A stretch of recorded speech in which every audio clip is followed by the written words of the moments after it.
The iPhone Air represents the first major shakeup to the iPhone family in years. The Air replaces the iPhone 16 Plus in Apple's lineup, but it really stands on its own as a completely new device. In fact, the iPhone Air really feels like a blueprint for the future as Apple nears the 20th anniversary of the original iPhone.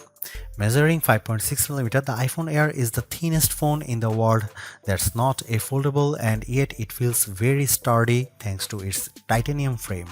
I have literally tried to bend and break this handset and it stayed intact. The Air doesn't skimp on performance either, packing an A19 Pro chip for playing demanding games and taking advantage of Apple intelligence. So what's the catch with this super slim Air? There's only a single camera, and while the battery life is pretty solid for something this size, you get less endurance versus the iPhone 17 Pro models. But it might still be the best phone for you, depending on what you are looking for. Here is the pros and cons in my full iPhone Air review.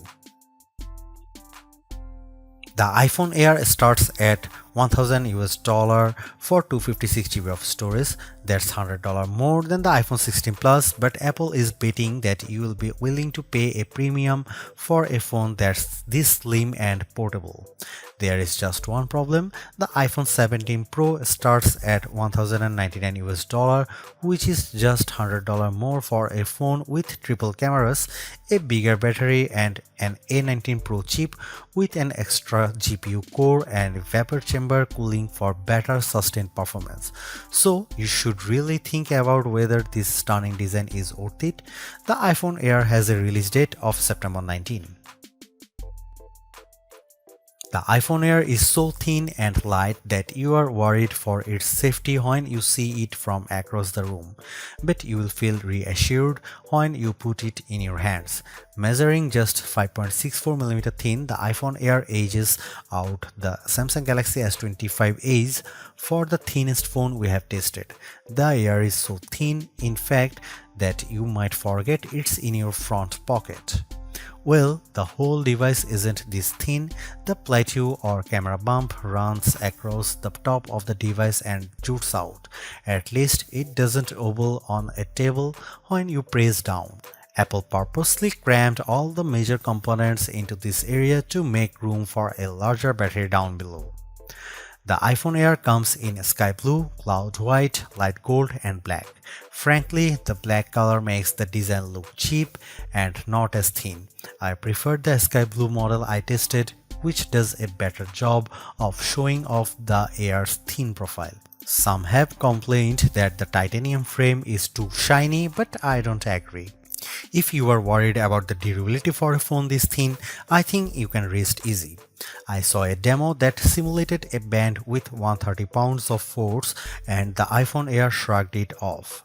To further fortify the iPhone Air, Apple equipped the phone with a Ceramic Shield 2 display with 3x the scratch resistance of the previous technology and the Ceramic Shield back that's 4x more crack resistant than glass.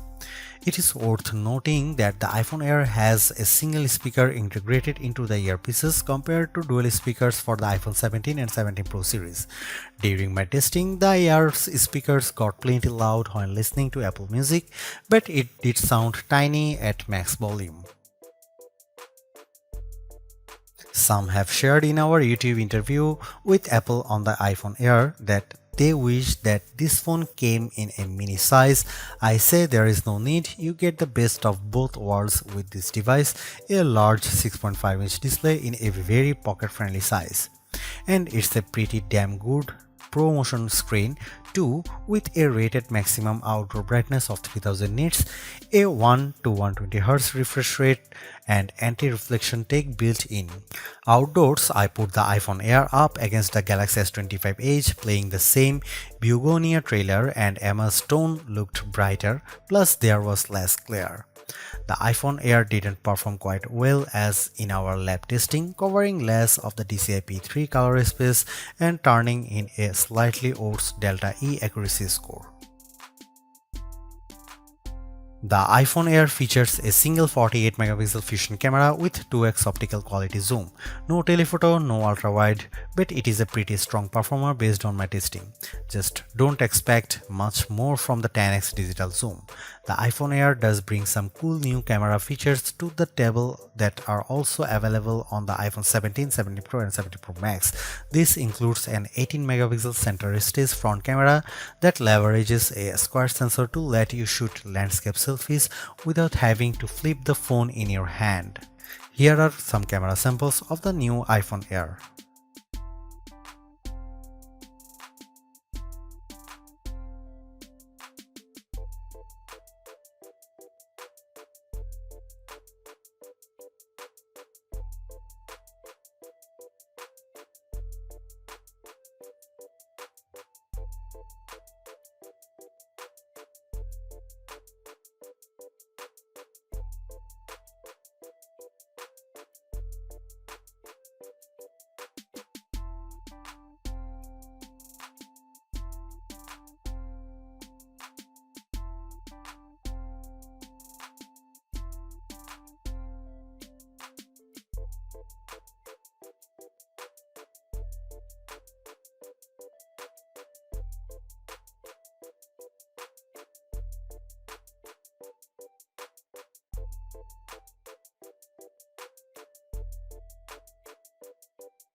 Packing an A19 Pro chip, the iPhone Air promises Pro-like performance in a very skinny frame. And I say Pro-like because you are limited to 5 GPU cores compared to 6 for the iPhone 17 Pro and Pro Max. I enjoyed smooth performance when playing Destiny Rising, double jumping and using my grenade launcher on multiple enemies while enjoying crisp graphics. I only noticed a drop frame here and there versus the iPhone 17 Pro Max. Speaking of twice, the iPhone Air having one less GPU core does impact benchmark scores. It reached 29.5 FPS in the demanding 3D Mark Solar Bay Unlimited graphics test compared to 46.6 FPS for the iPhone 17 Pro Max. The Galaxy S25 Edge also turned in a higher frame rate. On Geekbench, which measures overall performance, the iPhone Air beats the Galaxy S25 Edge and it finished our video transcoding test 20 seconds faster. How about sustained performance? To test that, we used the 3D Mark Wildlife Extreme Stress Test, which simulates gaming for about 20 minutes. We ran it once and recorded the result, then did a second run right after that to really stress test these phones. The iPhone Air performed quite well, with stability score that beat the Galaxy S25 Edge by a fair margin in both rounds. More surprisingly, the iPhone Air turned in cooler temperatures than the Pro Max when we measured the back of the phones using the laser thermometer in 5 locations and averaged the result, though the S25 Edge was even cooler. Here's the big questions on everyone's mind. How good or bad is the iPhone Air's battery life? Apple claims all the battery life, but we decided to put that to the test in a couple of ways. First up was our battery test, which surfs the web over 5G at 150 nits of screen brightness. The iPhone Air turned in a decent 12 hours. That's nearly a half hour better than the Galaxy S25 Ultra, and the regular iPhone 17 lasted 45 minutes longer. However, the iPhone 17 Pro Max lasted over 5 hours longer than the iPhone Air, so if you really care about endurance, the choice is clear. I also compared the iPhone Air's battery life versus other phones when streaming the same YouTube video over Wi-Fi for 5 hours at 50% screen brightness. The iPhone Air was down to 81%, which is better than the Galaxy S25 Edge's 67%. Note that Apple sells a $99 MagSafe Battery Pack for the iPhone Air that's designed to deliver 65% more power. I am torn about the iPhone Air as its remarkable piece of engineering. This design is amazingly thin and light, and Apple deserves serious credit for making it so durable. It feels so strong, I don't think I would bother with a case. I also like how well the iPhone Air performs. No, it doesn't have the graphics might or sustained performance of the iPhone 17 Pro or Pro Max, but it's faster than the Galaxy S25 Edge and remains fairly cool under pressure, and it offers better sustained performance than Samsung's Slim phone. However, I don't like the shoppers have to give up both an ultra-wide lens and telephoto zoom with the iPhone Air. At least Samsung gives you an ultra-wide camera that enables macro photography, but the iPhone Air's main 48 megapixel camera is very good overall. Apple left some other features on the cutting room floor as well, as such as fast charging and cinematic mode for video, so in sometimes the Air feels more like an iPhone Lite. Overall, I think the iPhone Air is worth buying for those who want a super slim phone that's very easy to carry, that doesn't sacrifice too much on performance, but you will have to live with some trade-offs if you want something this compact.